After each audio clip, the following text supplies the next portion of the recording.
1943年、真っ暗闇のジャングル。息を殺して忍び寄る兵士が足元の小さな枝を踏んでしまったとします。その音はほんのわずかなものでした。しかし1キロ以上離れた敵の兵士はその音を完璧に聞き取っていたのです。しかも電池すら使わない謎の装置で。本日は太平洋戦争中に日本軍を恐怖のどん底に陥れたアメリカ軍の幻の超ハイテク音響探知機、光敵機。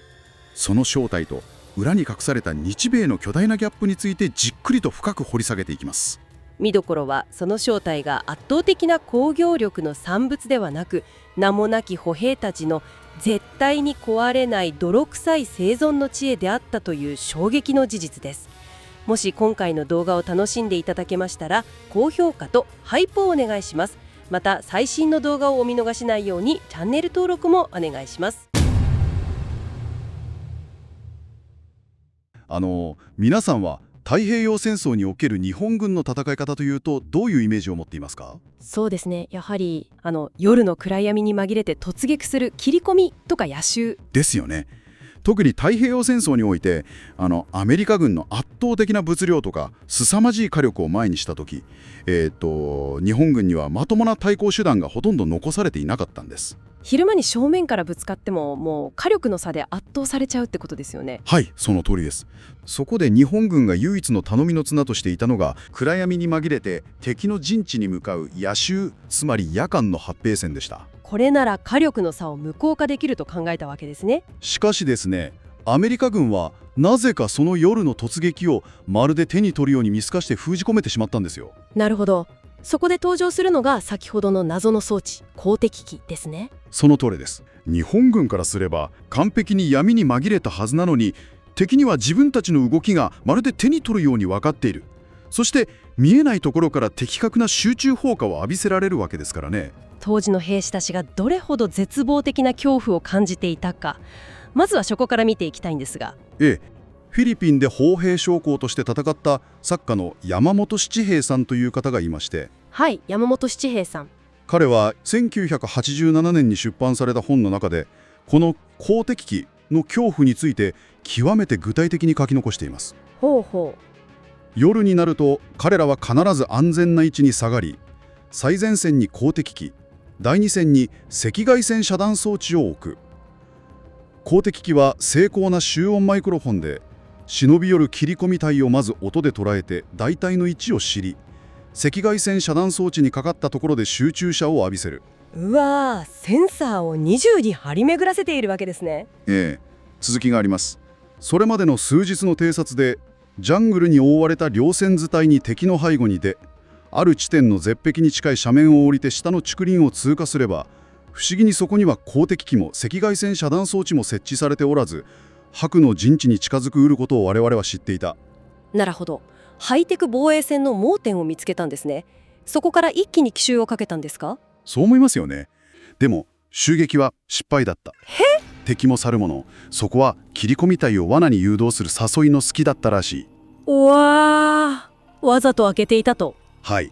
南方の竹林は少し奥へ入ると地表に枯れ竹が山積をしており、そこへ踏み込むと歩けばやおうなくポキポキと音がする。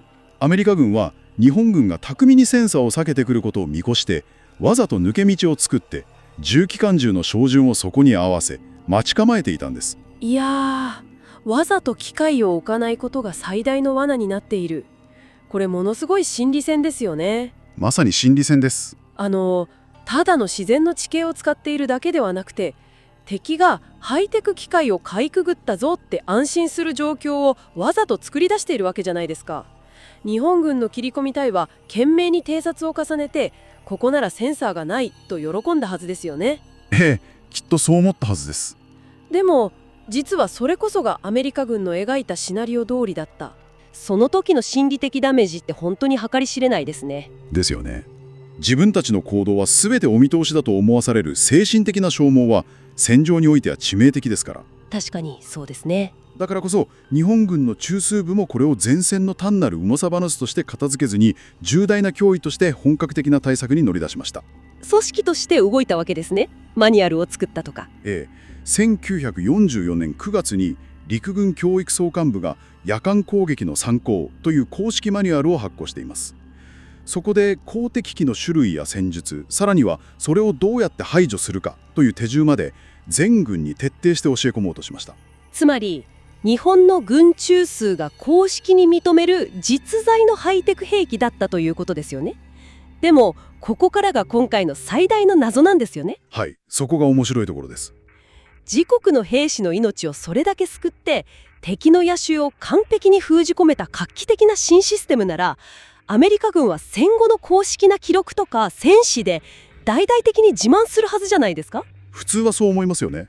ところがアメリカ軍の野戦共犯にも部隊の作戦記録にも戦後の交換戦史にもこの公的機という兵器の記述が全くと言っていいほど存在しないんです。全くですか？はい、驚くほど綺麗に何も残っていません。だから戦後になって軍事マニアたちの間で実は公的機なんて最初から存在しなかったんじゃないかって言われるようになったんですよね。戦後80年が経った今日では従軍経験のある方たちがどんどん機跡に入られるにつれて、この日米の記録のギャップがあまりにも大きすぎるため、公的機というのは戦場の恐怖が生み出したデマやホラ話の類だったのではないかとみなす人が出てくるようになったんです。いやちょっと待ってくださいよ。だって日本軍はガダルカナルからビアクトまでいろんなところで待ち伏せされて詳細なマニュアルまで作ってるじゃないですか。デマのはずがないですよね。そうなんですよ。ただその正体が日本軍が怯えながら想像していたような超ハイテク兵器とは全くの別物だった。あまりにも泥臭い正体が関係しているんです。泥臭い正体ですか？はい、ここで種明かしをしてしまいましょう。それはアメリカ軍の歩兵中隊が日常の連絡用に装備していた CE-11 という有線リールと TS-10 という音声通話機のセットだったんです。はい、音声通話機って要するにただの野戦用の電話機ってことですか？まさにそれです。ただの電話機です。受話器を持ってもしもしって話す電話をジャングルにポンと置いておいただけってことですか？まさにその通りです。ただこの TS-10 という通話機には一つだけ驚くべき特徴がありました。それが冒頭でお話しした無電池式、つまり電源を一切必要としないという点です。ちょっと待ってください。電源がないのにどうやって遠くの音を拾って伝達するんですか？理科の実験で習う電磁誘導の仕組み、磁石とコイルの原理を利用しているんです。はい。人間の足音とか声といった音波の振動が通話機の中の小さな膜を揺らしますよね。するとつながっている磁石がコイルの中で動いて、そこに微小な電気信号が生まれるんです。つまり音波の物理的な振動そのものを電気信号に変換するってことですか？そしてその電気信号が有線ケーブルを伝わって離れた場所にある相手の受話器に届いて再び音の振動に戻るわけです。すごいですね。このシンプルな仕組みのおかげで最大で 8km、 信号を増幅する装置を使わなくても 1.6km 先まで明瞭に音を届けることができたんです。 1.6 キロも。それなら敵が来そうな獣道に片方の受話器をマイク代わりにポンと置いておいて、自分たちは1キロ以上離れた安全な場所でもう片方の受話器の耳に当ててじっと聞いていればいいわけですね。そういうことです。実際1945年12月の海兵隊雑誌にロバート・ W ・フィッシャー中尉が小部隊での通信という寄稿文を寄せていまして、彼は沖縄戦での実体験として CE-11 が敵の侵入に対する警報システムとして極めて効果的であったと書いているんです。これが唯一の証言ですね。ついにアメリカ側の証言が。でもそれだけなんですよね。そんなに過激で便利ならもっとみんな大々的にやっていそうですし、記録があってもいいはずです。おっしゃる通りです。実はこの5年後の朝鮮戦争では野戦用簡易超音装置として公式に推奨されるようになります。公式になったんですね。ただその進化の方向性がまた泥臭くて面白いんですよ。受話器の音を拾う部分に段ボールで作ったラッパを取り付けて集音性を高めるんです。段ボールですか？はい、まるで夏休みの工作ですよね。段ボールのラッパ。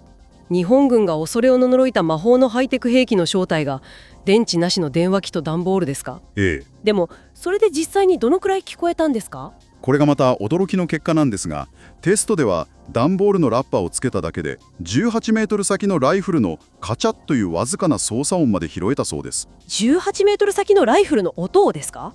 それはすごい。段ボールのラッパとバッテリーなしの電話で、にわかに信じがたい性能ですね。そこで1944年製の TS10 の実機と400メートルの有線を使って森の中でテストしました。ほう、どうなりましたか？実際に手榴弾ケースから取り外したボール紙のラッパもつけてみたんですが、10メートル離れた場所の足音もしっかりと聞こえたんですよ。やっぱりすごいんですね。しかしここで先ほどの疑問が再びクローズアップされるわけですが、はい。朝鮮戦争では第8軍のすべての部隊に採用されるほど公式なシステムになっているのに、なぜ5年前の太平洋戦争では公式な記録やマニュアルに残らず空白になってしまったんでしょうか？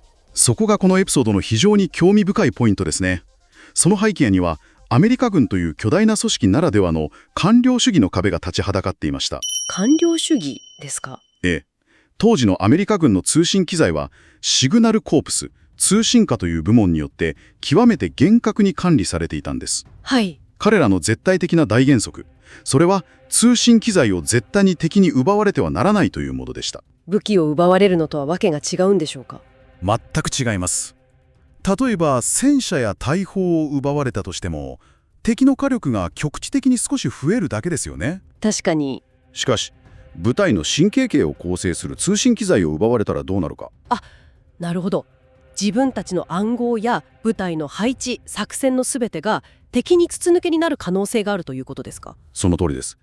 どんなにシンプルな電話機であっても、それを通信網につなぐということは、部隊全体を、ひいては戦争そのものを危機に陥れるリスクのある行為なんです。なるほど。だからこそマニュアルには、敵に入り込まれそうになったら通信機材は物理的に破壊しろと言明されていました。それほど神経質に管理されている大事な機材を敵の足音が聞こえる最前線にポツンと放置してマイク代わりに使いましょうなんて、通信課の厳格なルールでは絶対に許されなかったわけですね。全くその通りです。現場の歩兵たちがこれヨロの罠に使えるぞと思いついて内緒の DIY としてこっそり使う分にはですね、はい。現場の指揮官も見て見ぬふりを黙認してくれたでしょう。でもそれを師団レベルの公式な戦訓やマニュアルにジャングルに通信機材を放置して罠を作りましょうなんて堂々と記載することは官僚的な組織構造上絶対に不可能だったんです。だから公式なマニュアルには絶対に書けなかった。記録がすっぽり抜け落ちたわけですね。そういうことです。実際朝鮮戦争で公に使われた時には第8軍の通信隊が開発したという建前になっているんです。通信隊が？はい。太平洋戦争の時とやっていることは段ボールのラッパをつけただけで全く同じなのに、通信課のお墨付きを得たことでようやく公式なものになったわけです。面白いですね。記録にないからデマだじゃなくて、記録に残せない官僚主義の闇があったとは。でもちょっと待ってください。はい。日本軍のマニュアルに書かれていたマイクロフォン型とか発信子タイプといったハイテクなタイプって何だったんですか？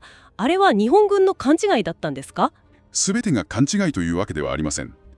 TS10 の音声ユニットは取り外せば高性能なマイクロフォンとして使えます。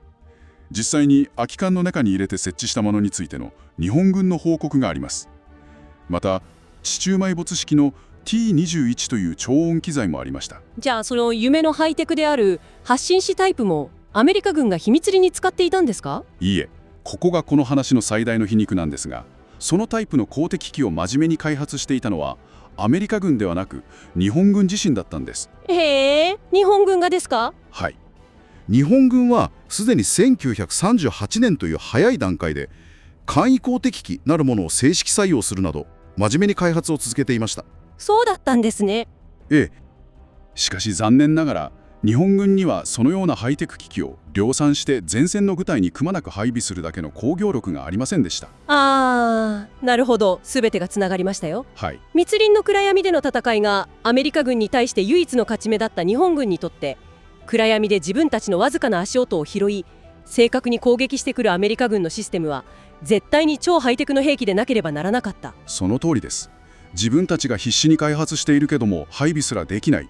だからアメリカ軍はすでにそれを配備しているに違いないと思い込んだんです。人間の心理として非常に理解できますね。